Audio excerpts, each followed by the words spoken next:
Charlie തോമസും കന്യാസ്ത്രീകളുടെ അറസ്റ്റും ആണ് കേരളത്തിലെ രണ്ട് വിവാദ വിഷയങ്ങൾ ഇപ്പോൾ.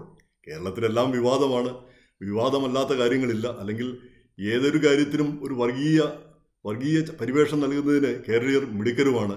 ഏത് കാര്യവും അതൊരു വർഗീയ ആംഗിളിലൂടെ ചിത്രീകരിക്കും. അതിന് പറ്റിയ മീഡിയയാണ് ഇവിടെയുള്ളത്. വർഗീയത വർദ്ധിപ്പിക്കുക, ഈ നിരുപദ്രവികളായ ആളുകളെ കൂടെ വർഗീയവാദികളും ആക്രമണ ഉത്സവരും ആക്കുക, ഇതൊക്കെയാണ് കേരളത്തിലെ മീഡിയ പലതും ചെയ്യുന്നത്. അതൊക്കെ സർക്കാരുകൾ കണ്ടില്ല കേട്ടില്ല എന്ന് നടിക്കുകയും ചെയ്യുന്നു. അപ്പം അതിൻ്റെ ഇടയിലാണ് നമ്മുടെ ഈ ചാർലി തോമസ്, അദ്ദേഹം ഒരു മഹാനാണെന്നാണ് എനിക്ക് തോന്നുന്നത്. വാസ്തവം പറഞ്ഞാൽ അദ്ദേഹം ക്രിസ്ത്യാനിയാണെങ്കിൽ തീർച്ചയായിട്ടും അദ്ദേഹം ക്രിസ്ത്യാനികൾക്ക് അഭിമാനം പകരുന്നൊരു വ്യക്തിയാണ്. അതുകൊണ്ട് RSSകാർ അദ്ദേഹത്തെ തീർച്ചയായിട്ടും ചാർലി തോമസ് എന്ന് തന്നെ വിളിക്കുകയും അദ്ദേഹം ക്രിസ്ത്യാനിയാണെന്ന് സ്ഥാപിച്ചെടുക്കുകയും ചെയ്യുന്നതിൽ വളരെ സന്തോഷമേ ഉള്ളൂ. കാരണം പിന്നെ ഈ ചാർലി തോമസ് മറ്റാരുമല്ല, നമ്മുടെ ഗോവിന്ദച്ചാമിയാണ്. അദ്ദേഹം ഒരു ഒറ്റക്കൈ കൊണ്ട് 10-20 അടി ഉയരമുള്ള ഒരു മതിരി ചാടിക്കിടന്ന് അവിടുത്തെ ആ നിതാന്ത ശ്രദ്ധയുള്ള ഒരു ജയിലിൽ നിന്ന്, ഒരു കൂറ്റൻ ജയിലിൽ നിന്ന് തടവ് ചാടി, എന്നിട്ട് എവിടെയോ കിണറ്റിൽ പോയി ഒളിച്ചിരുന്നു എന്നാണ് പറയുന്നത്. എന്തായാലും ഇത്രയൊക്കെ ചെയ്യാൻ കഴിഞ്ഞ ആള് ഒരു മഹാനായ വ്യക്തിയായിരിക്കും. അത്രയും മഹാനായ വ്യക്തിയുടെയൊക്കെ ക്രിസ്ത്യാനികൾക്ക് അതിൻ്റെ അവകാശവാദം പിന്നെ തരികയാണെങ്കിൽ വളരെ സന്തോഷം. തീർച്ചയായിട്ടും RSSകാർ അങ്ങനെ തന്നെ ചെയ്യേണ്ടതുണ്ട്. അദ്ദേഹം ഗോവിന്ദച്ചാമി അല്ല, ചാർലി തോമസ് തന്നെ. നമുക്ക് യാതൊരു നാണക്കേടുമില്ല. എന്തായാലും ഈ ഗോവിന്ദച്ചാമി ആയാലും പിന്നെ ചാർലി തോമസ് ആയാലും കുറ്റകൃത്യം ചെയ്തത് ഒന്ന് തന്നെ. ആ കുറ്റകൃത്യത്തിൻ്റെ ഗൗരവം ഒട്ടും കുറയുന്നുമില്ല. പക്ഷെ അതിൽ ആ കുറ്റവാളിയുടെ ജാതിയാണ് പ്രധാനപ്പെട്ട കാര്യമായിട്ടിരിക്കുന്നത്. ഈ ജാതി ഉണ്ടാക്കിയത്, ഇദ്ദേഹത്തിൻ്റെ ജാതിയോ മതമോ ഉണ്ടാക്കിയത് ഏതോ ഒരു മുസ്ലിം ജേർണലിസ്റ്റ് പിന്നെ കുറേ വർഷങ്ങൾക്ക് മുമ്പ് ഉണ്ടാക്കിയതാണെന്നാണ് പറയുന്നത്. ഇദ്ദേഹം ഇങ്ങനെയാണെന്നും പറഞ്ഞ്. എന്തായാലും അത് ഏശിയില്ല. പക്ഷേ ഈ ജനം TV-യും അതുപോലെ തന്നെ ഈ RSS അനുകൂല സംഘടനകളും ഒക്കെ അദ്ദേഹത്തെ ചാർലി തോമസ് ആക്കി ഇപ്പോഴും അവതരിപ്പിക്കുന്നു. വളരെ സന്തോഷം. ഇനി നമുക്ക് യാതൊരു വിരോധവുമില്ല. അദ്ദേഹത്തെ പോലെ ഒരു മഹാനെ അങ്ങനെ വിട്ടൊഴിയേണ്ട ഒരു കാര്യം നമുക്കില്ല എന്ന് തോന്നുന്നു, ക്രിസ്ത്യാനികൾക്കില്ല എന്ന് തോന്നുന്നു. അതിൻ്റെ ഇടയ്ക്കാണ് ഈ കന്യാസ്ത്രീകളുടെ അറസ്റ്റ് വരുന്നത്. അപ്പോൾ കന്യാസ്ത്രീകളുടെ അറസ്റ്റ് ഈ പിന്നെ അറസ്റ്റിനേക്കാളുപരി ഉത്തരേന്ത്യയിലാണ് അറസ്റ്റ് നടക്കുന്നത്. അതിനെ ന്യായീകരിച്ച് കേരളത്തിൽ ചിലർ പ്രസ്താവനകൾ ഇറക്കുന്നത് കണ്ടു. ഈ ABC ചാനലിലൊക്കെ കാണുന്ന പിന്നെ TG മോഹൻദാസ്, അവർ നടത്തിയത് മനുഷ്യക്കടത്താണെന്നാണ് അദ്ദേഹം തറപ്പിച്ച് പറയുന്നത്. ഈ കന്യാസ്ത്രീകൾ മനുഷ്യക്കടത്ത് നടത്തേണ്ട ഒരു ആവശ്യമുണ്ടോ, അവർ മനുഷ്യക്കടത്ത് നടത്തുമോ എന്ന് ചോദിച്ചാൽ എന്താ പറയുക, ഈ ആളുകൾക്ക് ഏത് രീതിയിലും വ്യാഖ്യാനിക്കാവുന്ന ഒരു കാലമായി മാറിയിരിക്കുന്നു. എന്തും സത്യവും നീതിയും എന്നുള്ള ഒരു പ്രശ്നമൊന്നും ഉദിക്കുന്നില്ല.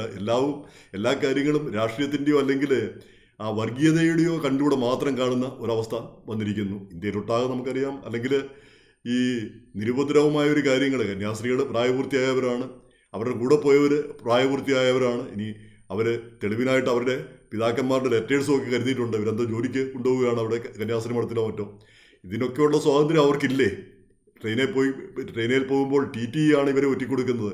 TT വിളിക്കുന്നത് പോലീസിനെയല്ല, ബജറംഗ് ദളുകാരെയാണ് വിളിക്കുന്നത്. അത് കേട്ടപാട് ബജറംഗ് ദളുകാർ വന്നിട്ട് ഇവരെ ആക്രമിക്കാനും ഇവരെ വിചാരണ നടത്താനും എന്നിട്ട് പോലീസിനോട് കൽപ്പിക്കുകയാണ് ഇവർക്കെതിരെ കേസെടുക്കാനായിട്ട്.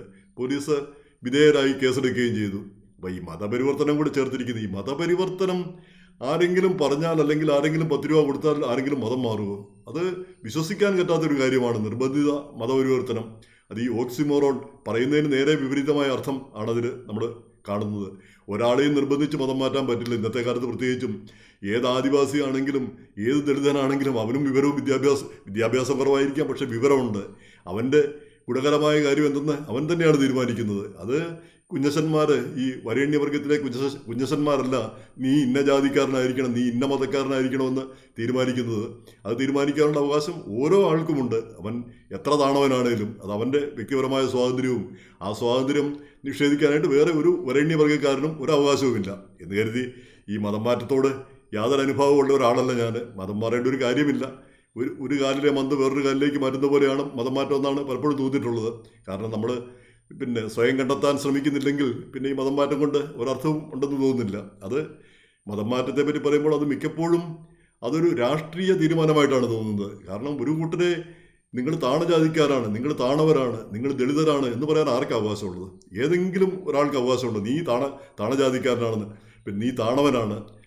പ്രത്യേകിച്ച് നമുക്ക് അമേരിക്കയിലൊക്കെ ജീവിക്കുന്ന നമുക്കാണ് അത് ഏറ്റവും അധികം ഫീൽ ചെയ്യുന്നത്. ഇപ്പം വെള്ളക്കാർ പറയുക നമ്മൾ നിങ്ങളുടെയൊക്കെ നിറം ഇങ്ങനെയായിരിക്കുന്നത്, അതുകൊണ്ട് നിങ്ങൾ താണവരാണ്, നിങ്ങൾ മോശക്കാരാണെന്ന് പറഞ്ഞ് നമ്മൾ അംഗീകരിക്കുമോ? ഒരു കാരണവശാലും അംഗീകരിക്കില്ല എന്ന് മാത്രമല്ല നമ്മളതിനെതിരെ അതിശക്തമായ നിലപാടെടുക്കുകയും ചെയ്യും. കാരണം അങ്ങനെ നമ്മളെ താഴ്ന്നവരാക്കാനൊന്നും വേറൊരാൾക്ക് ഒരു അവകാശവുമില്ല. അപ്പോൾ അങ്ങനെ ആ താഴ്ന്നവരായിരിക്കുന്നവർ അവർ രക്ഷപ്പെടാനുള്ള ഒരു പൊളിറ്റിക്കൽ സ്റ്റേറ്റ്മെൻറ്റാണ് പലപ്പോഴും മതമാറ്റം എന്നാണ് തോന്നിയിരിക്കുന്നത്. ഈ അമേരിക്കയിൽ ഈ കറുത്തവർഗ്ഗക്കാർ അവർ പലരും പിന്നെ ക്രിസ്തുമതം വിടുന്നു, ഇസ്ലാമിൽ ചേരുന്നു. കാരണം ആ ക്രിസ്തുമതം അവരോട് ചെയ്ത ദ്രോഹങ്ങൾ, തലമുറകളായി അവരോട് ചെയ്ത ദ്രോഹങ്ങൾ, അതിനോടുള്ളൊരു വൈരാഗ്യത്തോടുകൂടിയാണ് അവർ ആ മതം മാറിപ്പോകുന്നത്. എന്ന് പറഞ്ഞ പോലെയാണ് ഇവിടെ ദളിതരും ഈ താണജാതിക്കാരും ഒക്കെ പലപ്പോഴും മതം മാറുന്നതെന്ന് തോന്നിയിട്ടുണ്ട്. എന്ന് കരുതി അതിന് നമ്മൾ പ്രോത്സാഹിപ്പിക്കേണ്ടതില്ല. പിന്നെ അവർക്കതിനുള്ള സ്വാതന്ത്ര്യം നിഷേധിക്കേണ്ടതുമില്ല. ഇത് രണ്ടുമുണ്ട്. പ്രോത്സാഹിപ്പിക്കേണ്ടതില്ല, അവർക്കതിനുള്ള സ്വാതന്ത്ര്യം നിഷേധിക്കേണ്ടതുമില്ല. നിഷേധിക്കാനും ആർക്കും അവകാശമില്ല.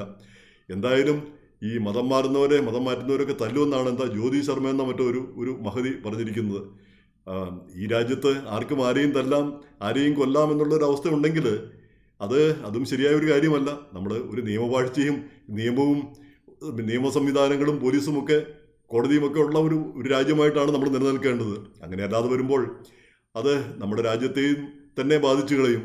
അത് ഭാവിയെ തന്നെ നമ്മെ അലോസരപ്പെടുത്തുന്ന കാര്യങ്ങളാണ്. മറ്റു രാജ്യങ്ങളൊക്കെ ഇതൊക്കെ നോക്കിക്കൊണ്ടിരിക്കുകയാണ്, വാച്ച് ചെയ്തുകൊണ്ടിരിക്കുകയാണ്. നമ്മുടെ രാജ്യത്തും ഇങ്ങനെയൊക്കെയുള്ള കുഴപ്പങ്ങളും അലോസരങ്ങളും ഒക്കെ ഉണ്ടാകുന്നത്.